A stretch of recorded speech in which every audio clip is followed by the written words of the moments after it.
everyone, welcome back to TaleInferno as we wrap up another month that has come and gone.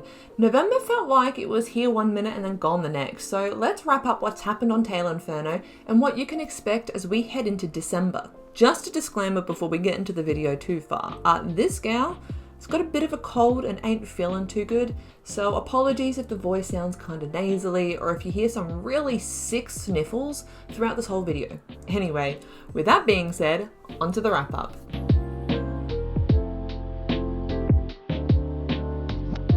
This month saw the continuation of reviewing books that made up the Throne of Glass series by Sarah J. Maas, so much so that we actually got all the way to the epic finale. We started with Heir of Fire, which is the third book in the series. I finished reading this book back on the 13th of February 2024 and gave it a 4.5 out of 5 rating. Following my slight disappointment from The Crown of Midnight, which is the second book in the series, this book really brought me back into the series and hooked me right back in. The use of the omniscient narrator really shines in this book, and I do love an omniscient narrator. Sometimes. It wasn't until Queen of Shadows that maybe the omniscience was getting a bit much for me. I read Queen of Shadows back on the 23rd of 2024 and rated it a 4.75 out of 5. This book was so much fun and did such a good job in upping the ante in the action. However, it didn't make the full 5 out of 5 rating because the omniscience was just getting a bit too much. And so we move on to Empire of Storms. I finished this book back on the 16th of March 2024, and it's another high rater. I rated it a 4.5 out of 5. I really enjoyed the callback to some characters we met in the prequel, and the ending, oh my gosh, I'd be remiss not to mention it. Maas really knows how to end a book and have you ripping the next book in the series off of the shelf just so that you can read what happens next. However, again, the omniscience was just a bit too much. But with that being said, let me just mention that Maas does a fantastic job in writing omnisciently.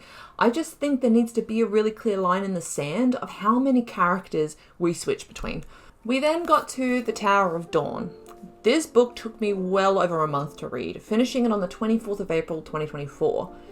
With me saying that though, it may come as a surprise to you that I also rated this quite highly. I gave it a 4.5 out of 5. Look, when you get to an ending like you do in Empire of Storms, trying to pull yourself into the Tower of Dawn can be incredibly difficult. With that being said, you can actually read the Empire of Storms and... Storms? With that being said, you can read Empire of Storms and Tower of Dawn at the same time, and let me say, saying those two book titles right after the other is actually really difficult. It's a bit of a tongue twister. You can read them at the same time because they are written along the same timeline, they're just in two different locations. There are really good guides online that provide us with an outline of which chapters in which book to read when. Look, I didn't do this personally, but I can totally understand why people do. I also reflect on how happy I am that Tower of Dawn was its own book rather than included as part of Empire of Storms, because that level of omniscience would have made my head explode. And with a slow start, Tower of Dawn does pick up the action throughout the book and provides a really cool insight into the culture within a different location, while also expanding on the lore of the plot and the background of certain characters. And the reduction in perspectives was also nice and quite refreshing, which then leads us to the epic finale in Kingdom of Ash. I finished this on the 9th of May 2024 and rated it a 4.75 out of 5. And look, excuse my language, but this was a really fucking good ending to a truly epic series. My heart was torn open, mended again, and then torn right back open again. A fantastic way to end this brilliant young adult fantasy series. Do yourself a favor and read the series just so that you can read this finale. Maas does it brilliantly. However, again, not a full 5 out of 5. You guessed it, there's a lot of perspectives to contend with, but the story itself is so good, so it didn't really impact it too much. I've kept this summary of the reviews pretty high level and removed reference to like all spoilers. Like I made sure I didn't even mention characters, for example, because that would even be a spoiler in itself. So if you want to read more about the reviews and see the full reviews, go check them out on the TaleInferno website. Now with those book reviews out of the way, I also published to TaleInferno the very first throwback book review. This, of course, was on The Prince by Niccolo Machiavelli. To provide some context, throwback book reviews look at books I reviewed back on the previous TaleInferno.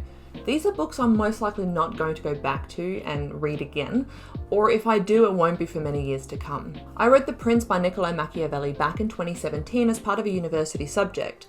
I published the review on the previous TaleInferno on the 27th of July 2017, and on reflection have provided a rating of 2.5 out of 5. It didn't quite make a high rating because it's not the kind of book I would pick up and read for pleasure, but it's one of those pieces of literature that it's just worthwhile giving it a go. But just know it's pretty dry, it's written like an essay, and the dude's name has been turned into an adjective to mean cunning, scheming, and unscrupulous, so take what you will from that. What was really exciting about this as well was this was not only a written review, I also recorded this into a video to publish on the TaleInferno YouTube channel. So whether you want to read my thoughts or watch me yap on about it, you have the choice between the two. I didn't publish any standalone blogs this month, but I am in the process of putting some together, so watch this space. Maybe something will turn up in December. On the TaleInferno YouTube channel, I also continued the story analysis of the Dragon Age series with 4 more episodes as we continue the playthrough in Dragon Age Origins. These 4 episodes cover finishing off the battle at Ostagar, where we say goodbye to the boys, Kaelin and Duncan. We then start building up the party with the inclusion of Leliana, Sten, and of course our Mabari, aptly named Elganon in reference to the elven god. Just so you know, what I'm trying to do with my character Amara, she's a Dalish elf and she is Solus's worst nightmare, so if you get it, if you know, you know. The last episode published had us save Redcliffe from its undead nightmare, with Amara making sure that if she had to save the day, well then everyone in Redcliffe was going to help.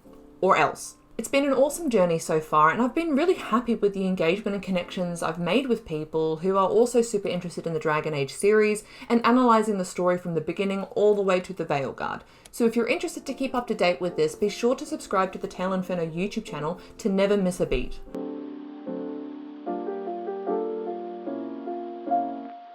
Look, I didn't quite get through as many books in November as I did in October, and I'll blame the lack of a week-and-a-half long holiday where all I pretty much did was read. Nonetheless, I did finish Quicksilver by Callie Hart on the 18th of November 2025, which actually just so happened to be the launch date for the second book in her Fae and Alchemy series, Brimstone, which was crazy for me to find out when I finished this book and saw it when I published it. Crazy. Unfortunately, I hadn't quite lined everything up so that I could buy said second book and jump straight in, so I'm hoping to get my hands on it sooner rather than later so I can continue the series. As you may have seen on Storygraph, I gave Quicksilver a 4.75 out of 5. I'd heard a lot of hype about it online and wasn't sure if I was going to have my expectations met. However, I ended up really enjoying this book and found it very difficult to put down, so I'm really looking forward to when I do jump into book 2, Brimstone. In lieu of not having that second book in the Fae and Alchemy series, I have begun reading For Whom the Bell Tolls by Josiah Lynn, and hopefully I've said that name right, so apologies if I haven't. I've been really enjoying it so far, so keep an eye out on the TaleInferno social media for when I finish reading it.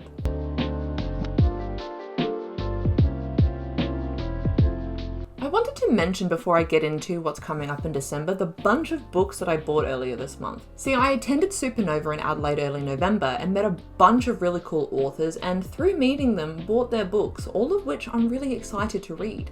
You may have seen this book haul on the TaleInferno Instagram stories earlier this month. However, I really wanted to highlight these in this wrap up as well, so you can see what books are on the horizon for 2026. And look, before I list them all out and show you each book, just a quick disclaimer and an apology in advance. I'm terrible at pronouncing anything and everything, in particular names, so I'm hoping I get all of these right. With that all being said, these books included the Flux Catastrophe series by Jonathan Weiss. The books are Rising Flux, which is a prequel novella, Molten Flux, which is book 1 of the series, Blazing Flux, book 2, and Corrupted Flux as book 3. I also picked up Tenderly I Am Devoured by Lyndall Clipstone, and I'm going to be honest, this book cover is beautiful. I love that the vines, the thorns and the vines and the roses are all shiny. So I think the whole time I'm going to be looking at it, I'm just going to be doing this in the light. Fae's Song by Helen Walton, which is the first book in the Fated Mates of Fae Royal's Summer Court series. The Anatomy Duet series by Megan White. The books are The Anatomy of Songs and The Anatomy of Gods. The Haunting of Kenmore Asylum by J.J. Carpenter. Nightwalker by Rose Harvey, which is the second book in the Order series. I bought the first book, Robin, at a separate convention earlier this year. And then I also bought a bunch of books by Neil Shusterman. The first one was Dry by Neil Shusterman and Jared Shusterman. All Better Now by Neil Shusterman. And I also got the Arc of a Scythe series by Neil Shusterman, which the books include Scythe, which I got a special edition version of it. It's a nice hardcover and it's beautiful, and I am drawn in by beautiful covers. Thunderhead, which is book 2. The Toll, which is book 3. And Gleamings, which, as you can see on the front, maybe it is like stories from the Arc of a Scythe series, so separate stories from within that series. So as you can see, I went a little crazy, but these books really caught my attention, and I'm so looking forward to reading them all in 2026, hopefully, and then reviewing them on TaleInferno in the future.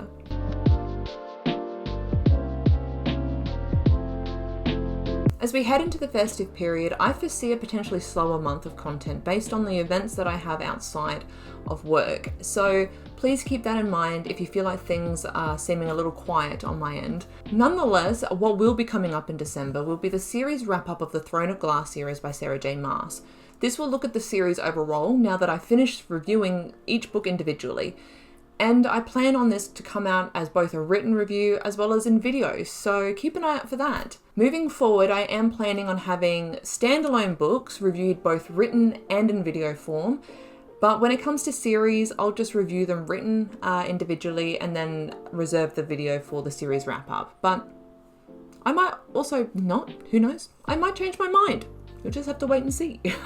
I also have another throwback book review in the works, which again will be both in written and video form, like The Prince was. This will be on an amazing little story that is incredibly inspirational, or it is for me at least. What book will it be on? Well, you'll just have to wait and see. If you have seen the TaleInferno, Storygraph and Goodreads accounts, you'll see that after the Throne of Glass series, I started reading the Empyrean series by Rebecca Yarros, and hopefully I have pronounced the series name right. Fantasy books and words will be the death of me when it comes to pronunciation. Anyway, you'll hopefully see the beginning of the book reviews for the series, beginning with Book 1, Fourth Wing. The Dragon Age series story analysis will continue as well. Editing these videos does take some time, and I've been pretty happy on getting a video out once a week on this series. However, as I mentioned before, I've got quite a bit lined up for the festive period, so it may take me a little bit longer to publish these videos coming into December. The next episode, for example, episode 8, is a bit longer than the others, so that will take some time for me to edit, but I'm hoping I can get that out sooner rather than later. I mentioned in the October 2025 wrap-up that I would be doing 101s and Let's Talk About It blogs, both on the YouTube channel and on the TaleInferno website. I do have a plan in place for these, and hopefully we'll see something come out in December, but as I said, we'll see what happens depending on timing. On a different and really exciting note, I decided to get myself a book advent calendar through the book grocer for December. I've had my eyes on the fantasy one for a bit, but then I didn't get onto it sooner than I should have. I should have gotten it quicker because it sold out, unfortunately. But I have got myself the fiction book advent calendar. So throughout December, I'll be looking at publishing some content on the TaleInferno Facebook and Instagram pages as I unwrap each book throughout December. The real challenge would be to try and read each book each day. However, I can tell you right now, very honestly and transparently, I will not have the time to do this. So instead, I'm looking forward to opening each book with you and seeing what's in store for our books to read in 2026 list. November 2025 has been a lot of fun, and I look forward for what's to come in December as we head into the festive season and the end of the year. If you want to keep up with what's happening on TaleInferno, be sure to regularly check the website at www.taleinferno.com. You can also subscribe to the TaleInferno YouTube channel and follow along on Facebook and Instagram and see what books I've been reading, how I'm rating them, and what's to come, and everything else on Storygraph and Goodreads. Thank you so much for watching. I really look forward to igniting the story with you in December.